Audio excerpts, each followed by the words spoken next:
Hello guys, আসসালামু আলাইকুম। কেমন আছো সবাই? আশা করি সবাই খুবই ভালো আছো। তো আমি আলহামদুলিল্লাহ খুবই ভালো আছি। তো আজকে আমি আপনাদের দেখাবো আমার প্রতিদিন ডিউটির পরে কি কাজ করা লাগে। তো এই যে দেখেন, আমার প্রতিদিন ডিউটির শেষে আমার এই যে এই কাজগুলো করা লাগে। এই যে ছোট ছোট গাছ, আর এই গাছটা নতুন লাগাইছে, যার কারণে এই গাছগুলোয় পানি একটু বেশি দেওয়া লাগে।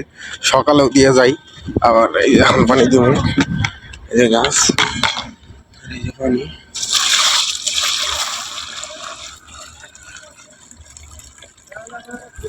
এটা পানি দেওয়া হয়ে গেছে। বাকি হলো এটা, এটা তো পানি দেবো, পর্যাপ্ত পরিমাণে পানি দেওয়া লাগবে। পানি আবার দেওয়া কম হলে আবার এখানে গাছ কাটাবো। এই পুরা এই গাছগুলোর ভিতরে পানি দেওয়া লাগবে।